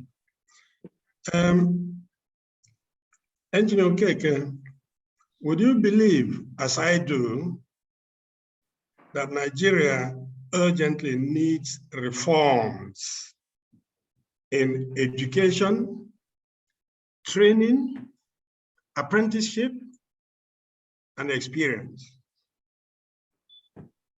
Bearing in mind that we have infrastructure collapsing around us, and we are, if we want to be honest ourselves, incapable of repairing them or setting them up or building new ones. And also, if you believe that this collapse or this incapability arises from poor education. Mm-hmm. I'm speaking as somebody who was 18 at independence. That means I had the old-fashioned education, London GCE, Cambridge GCE, direct admission to any university in the world. Do you believe that today we need reforms? It's not just academic. I'm talking of training. I'm talking of apprenticeship. And then I'm talking about experience, bearing in mind that as an engineer, 50% of what you are as an engineer is earned in the university, and the other 50% outside the university, practicing. Today, we don't have many places to practice. Thank you. All right, we will take Engineer Saliu has been raising his hand up, and okay, let me take engineers Saliu Mustafa, then we come back to Engineer Azoka. Can I speak? You can go on, sir. First of all, I want to congratulate my colleague, Engineer Okeke. I've already made a comment about her for record purposes. And I will tell you, she's one of the most amicable person you can ever come across. My question to her is, at the time she decided to read engineering, was she not discouraged as a girl at that time? Because even myself, during my time, I was discouraged from reading engineering because the fashion then was read administration to become an administrator, and so on. But if you read the engineering line, you end up as a technical officer. But because of the love I had for the profession, I decided to read engineering. Did she not have similar experience at that time? I just want to answer this question. All right. Okay. We take it back to you, Okay. Engineer Ebelo, to respond to the questions. Yeah, the first one about reforms. Yes,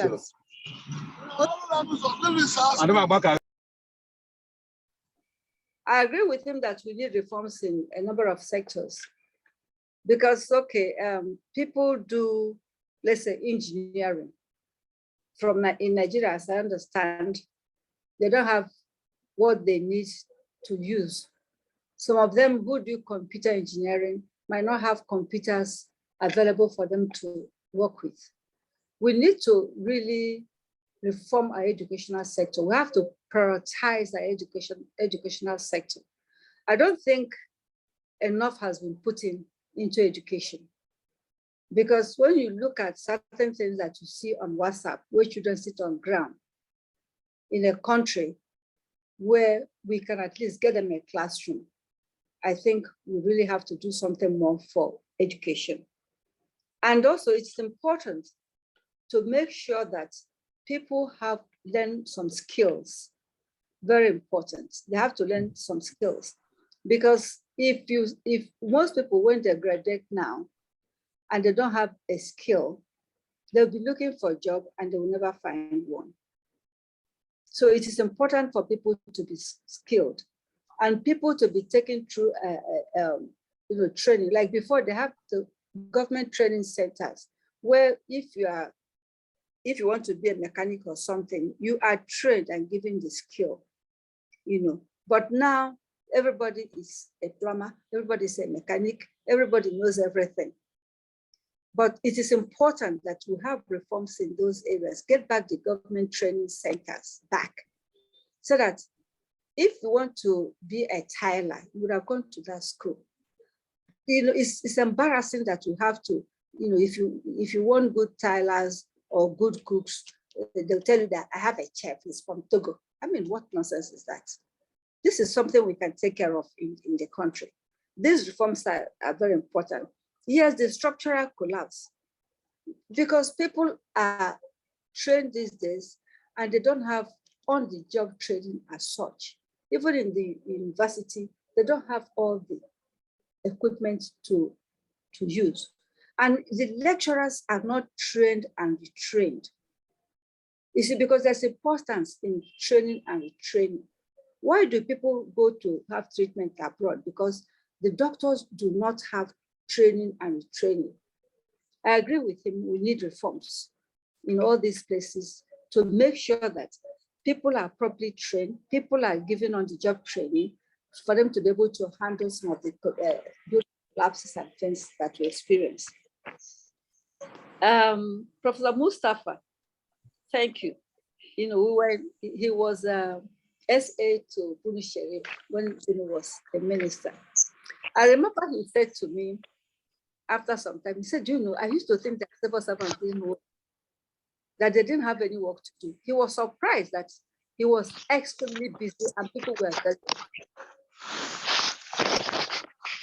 I don't know if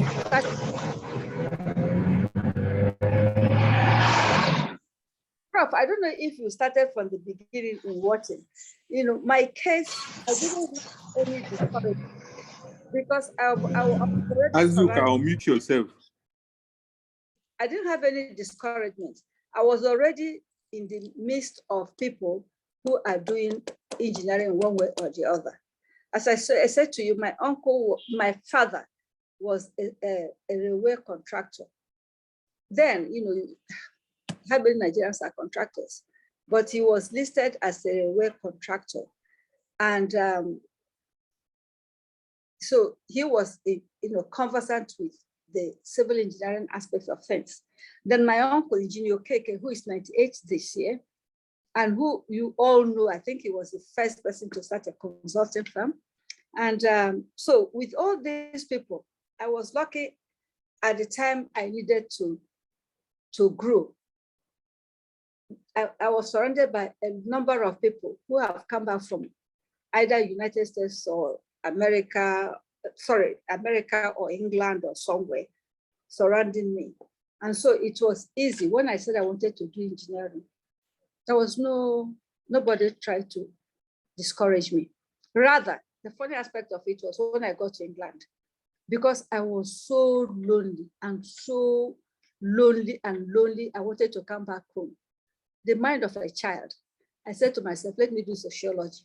But the funny aspect of it is this: those who do sociology spend 3 years in university. Those who do engineering spend 3 years in university. So it was just the mind of a child playing. Nobody discouraged me, but my mom insisted that I must do what I went to England to do, and I did it. Thank you. All right, thank you, Ma. I think we'll just take these remaining questions and we go to the next segment. We have Engineer Azuka, Emma Asoba. Please, can you unmute your mic and ask your question?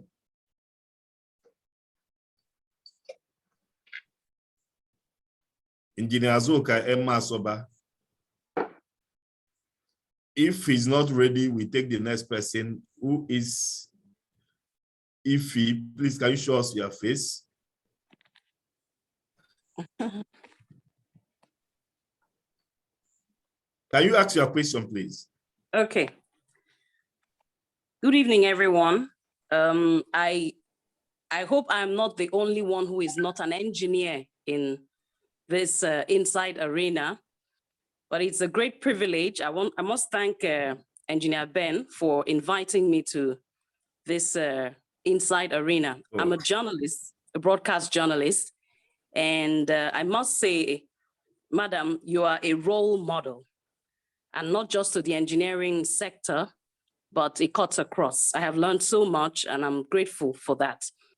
Now, I see a bit of myself, or rather, while you were describing yourself and what you've been through, I remember how it took me 10 years to get a promotion. And you also mentioned something about staying at a particular position for 10 years before you finally got a big break.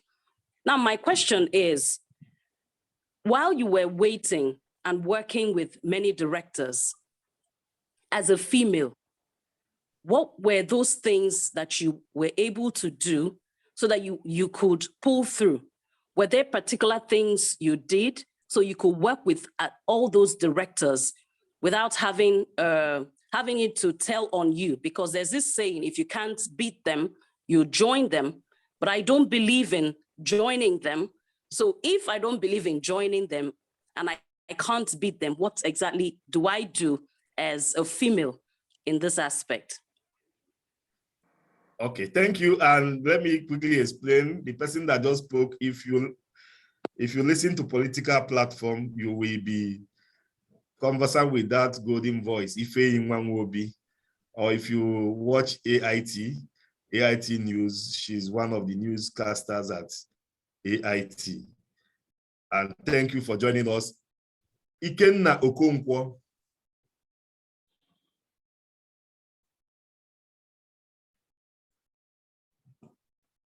If Ikenna Okonkwo is not ready, I'm ready, OC. I'm ready. Engineer OC, well done and a good job on the arena. And for Madame, congratulations again in so many angles, so many firsts. And also for being also the first female to be on board on the arena, because I keep on asking OC, the only men who can come here. Where are we getting the first female voice? And finally, here is it. Thank you so much on all the exposés and what you are doing. Now, my question, straight to the question. I just want you to throw more light. What is the success rate of the WASH program? Because sometime in 2013 or 2014, I think during the International Engineering Conference in Abuja, you led a team of engineers to demonstrate how to wash our hands. And I still remember that scene vividly, where everybody has to wash, how to wash in between your fingers and all that. It was an interesting session. So water, sanitation, and hygiene program. How do you assess the level of it in Nigeria at the moment? Thank you so much. Engineer Christopher Chibo.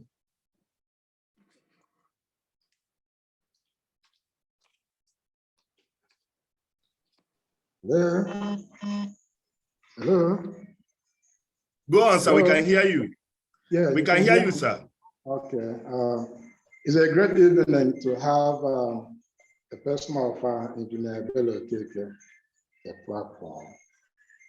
I cannot thank her enough. You know, I mean, it is she is a governor sent engineer to Nigeria. I have a question for her, and that question is this: what are we doing about public transportation in urban cities in Nigeria? The engineers, do they have any role, or do they just see it? No alternative. We left Lagos as a result of incredible traffic system in Lagos, and we moved to Abuja, and we just continued as if nothing is happening. I get worried. What is the role the engineer can play to help Abuja or the cities of Nigeria?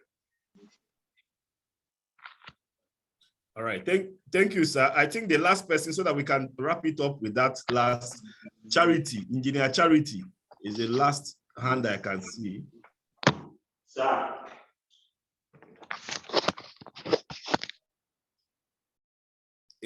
Engineer Charity, can you go on, please?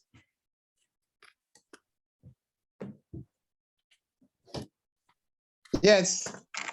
Good afternoon. You can hear me, right? Yes. Okay. Good afternoon, Engineer Ben. Well done. Good job. Mama Watch, good afternoon, ma'am. Let me quickly go on with my question. I am Engineer Charity Joseph Ojobo. I am much more worried about the level at which we're having so many fresh graduates trooping into the society without capacity, no knowledge of, say, software or practical experience. My question goes like this. As the chairman board of fellows of NSC and a well-respected fellow with Koren, if you are called upon to advise these bodies, what do you think would be the best way they will come in, especially as regards to IT students and corpers, so that they can get something before they come into the society and be able to even be employers of labor instead of looking for somebody to employ them? Thank you. All right. Thank you, Ma. We hand over to you to respond to these questions. I think that will be all for now. I am one of the people who listen to political platform every morning. So if you want, I'm happy that you're on this platform. If I've known that you can invite people who are not engineers, I would have invited somebody to listen, but at least when they have the recording, I'll send it to him. He was one of my press people at the Office of Head of Service. I will send it to him. Now, okay. Yeah, if I want, I waited for 10 years, but in those 10 years, I didn't feel as if because the directors who were directors then were my colleagues. And so there was this rapport. And Engineer Mustafa would tell you, I was very friendly with them. Whatever discussions that are being held, when they called the directors, they called me because of course I had institutional memory of the ministry. So it wasn't like as if they relegated me to the background. I was not a director, I was a deputy director, but I got on very well with the directors. They were all my colleagues. Then the success rate of the WASH program. When the WASH program has really gathered some momentum, the present Minister of Water Resources has really, you know, there's nothing like putting a round peg in a round hole. You know, he is a civil engineer and he's been used to water. So getting into water resources, he could speak the language that was needed. He has taken the WASH program right to a level that I'm very impressed. He made sure that the departments, the water supply department, all the departments are fully involved in this WASH program. And when he really got very energized was when we now told him from the WASH angle, the Water Supply Sector Collaborative Council, our group, we now told him that we invited him to come and launch the first ODF, that is open defecation free local government in Nigeria. That was when he really got energized. Most of you will not understand. You know, as I told you, the WASH activities, you need them. It's a sanitation, it's like a vaccine you give yourself every day. Washing your hands, you know, keeping making sure you observe hygiene and making sure you have very clean environment and things like that. You won't be surprised, even in Abuja here, people you know, do their business. We use the word, we don't try to cover it. We call it shit. They shit everywhere. They don't have toilets. They don't have water to wash their hands.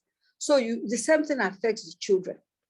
You have Nigeria having one of the highest under 5 deaths because of filth. Filth. We are not clean people. That's why we have our children dying, poor hygiene. Now, with the success we got on the WASH program, when we invited the minister to come and launch the first open defecation free, that is a local government, you know, we have 774 local governments. So the first local government in Cross River State that was able to make sure that nobody will pee or poo in the open. The dog toilets, this sounds very mundane and simple, but you don't know how serious they are. When we invited him for the first one, I'm sure he asked himself, what?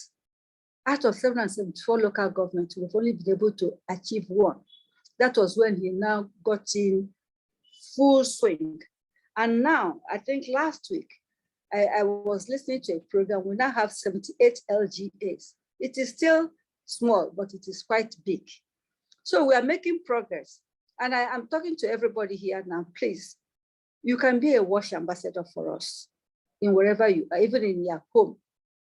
You know, I remember when I was at the national conference, we were supposed to make 3 minutes comments on the president's speech. I decided to make 2 minutes on the president's speech and 1 minute on WASH. When I finished, my press guy I would have invited, when he saw me, he said, Madam, what is it now? The press people said you are talking about water and sanitation. I said, yes, I did. As God would have it. As soon as I left and went to America, Ebola came and everybody was told to start wash your hands. So when I came back, I called him. I said, come. He said, Madam, it's me now that is doing the wash with my children. So wash is very important. Wash for Ebola, wash for COVID. So you know how good wash is. We've made some progress, but we need to make a lot of more progress. Engineer Chibo said, what are we doing as engineers in public transportation? I know that one of the pet things that Engineer Chibo thinks and drinks every night is public transportation. I suppose as engineers, those who are in that very sector, they should at least advise properly so that things are done properly. You know, we have to advise our principals about the public transportation, especially for Abuja here, those who are working in the FCT and in the states, those who are working in the ministries of transport, they have engineers. Those engineers should please try and advise them and put things right. Then Engineer Charity, you were saying about the fresh graduates who come in without a lot of skills. That's what I've been saying. You know, training. These children, probably you say ICT. Some of them are ICT graduates, but they don't, most of them don't have a computer. And probably when they were being trained on theory. They didn't have enough computers to do the practical. For NSE and current, it's only advocacy that we can do. We have to discuss with the various universities. It's only advocacy, that's to my mind, at least to tell them. And also government, we have to make sure that we bring it up to the various governments to see the importance of having practical training for our younger ones. There's no point having an engineer come out and when you tell him to write minutes, you yourself, you almost finish writing the minutes yourself. So I thank you. I thank you for having me. I thank you for those who have asked questions. Thank you so much, Ma. I think you have done justice to all the questions asked. And we are going to now wrap it up with the question segment. We are going to ask a question, is the prize winning segment, and which we call the extra time. And truly we are at the extra time. I think I have to raise this. This is one, is very heavy. These presents or these prizes were sponsored by Engineer Bemigo. Engineer Bemigo is past chairman, Nigerian Society of Engineers. Asaba branch is a fan of Engineer Ebele Okeke. So he decided to sponsor this prize for today. And we are going to ask you a question. One of the answers you provided, or one of the comments you made when you were, responding to our questions, we are going to pick one of them and ask it as a question. And you will confirm the first 3 people that will give us the correct answer will win these prizes. You will confirm because they are going to send the answers through the chat box, and you will confirm those who got the correct answer. And the question goes this way. We should get ready to our key board for the answer. Now, when you were talking, man, this is the question about how you chose civil engineering. You did mention that somebody, a certain man, took you through all the different professions, was trying to explain to you the different professions, and immediately he mentioned civil engineering. I have not asked questions and people have started. Anybody that sends a question before, I think I have to cancel that. Anybody that sends any answer before I finish is not going, we are not going to consider that. Allow me to finish. Some people are trying to be more Catholic than the Pope. So any question sent before I finish will be considered voided. Now, I think we have to wait when I finish. Now, let me rephrase this way. You worked in an insurance company. Can we give the name of the insurance company that Engineer Okeke worked with? The complete 3-letter, three words. It must be 3 words. The name of the insurance company, 3 words. 3 words.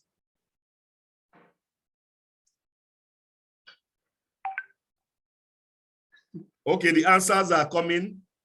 It has to be 3 words. We quickly look at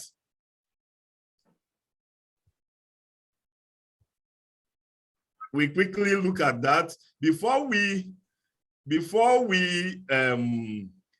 go to the answer, I want you first of all to confirm, Ma, what is the name of the insurance company? Then we look at the first person to get it correctly, 3 words.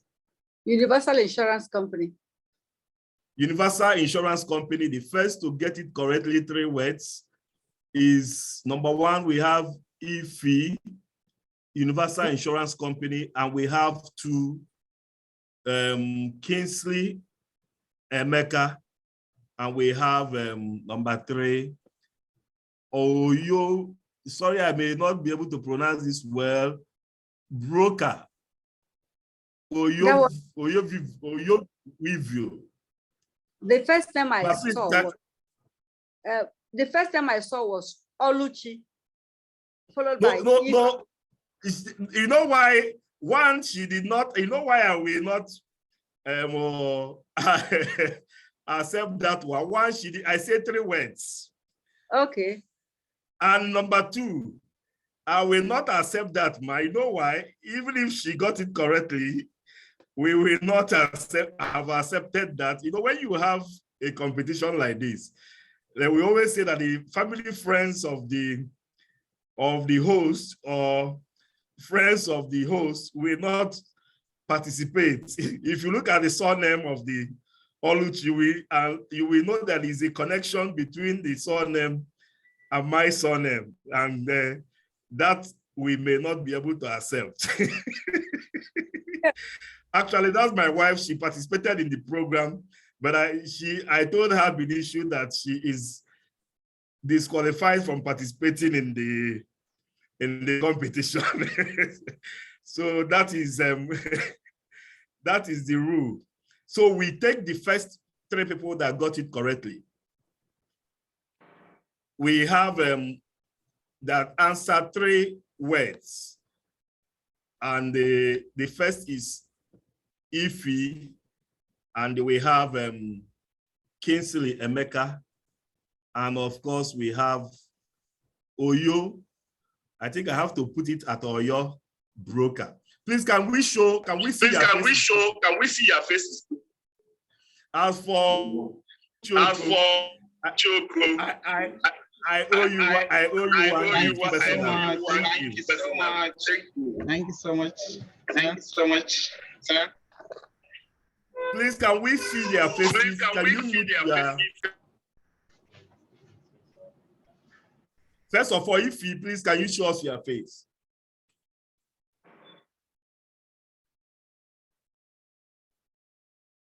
Okay, can the second person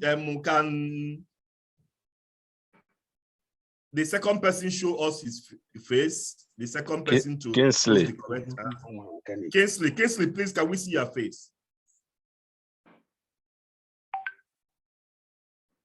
Kingsley. Yes, I'm here. Yes, I'm here. My face is on the screen. Okay, I can't yet see it. I want to pin you to the...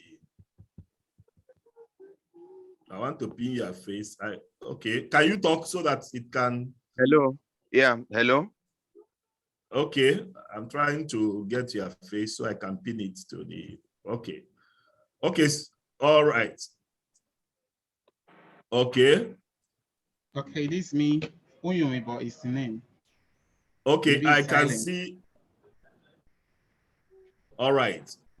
I can see if I can see Kingsley. The next person will view, I can see you. Okay. Yeah.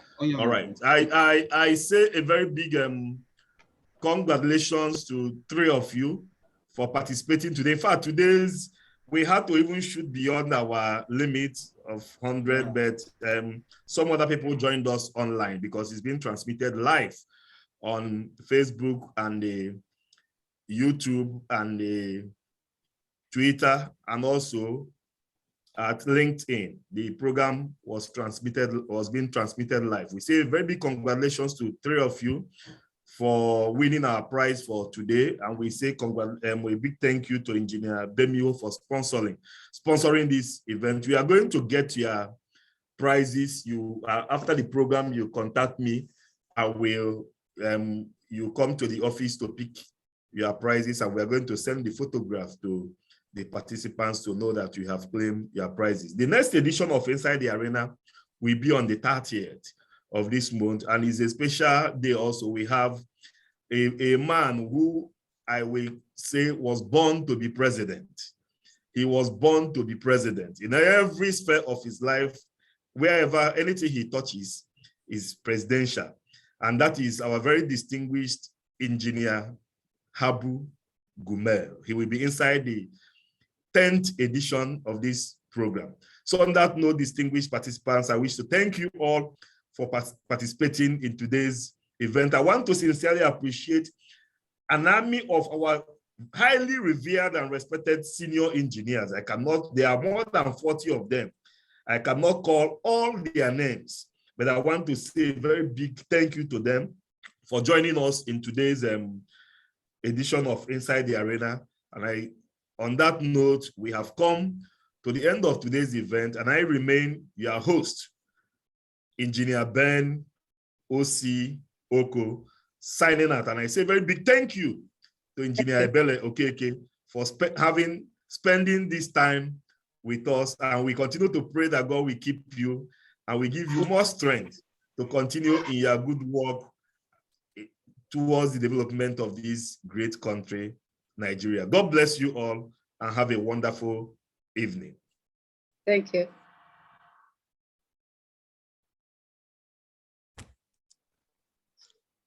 Thank you. Thank you. Bye.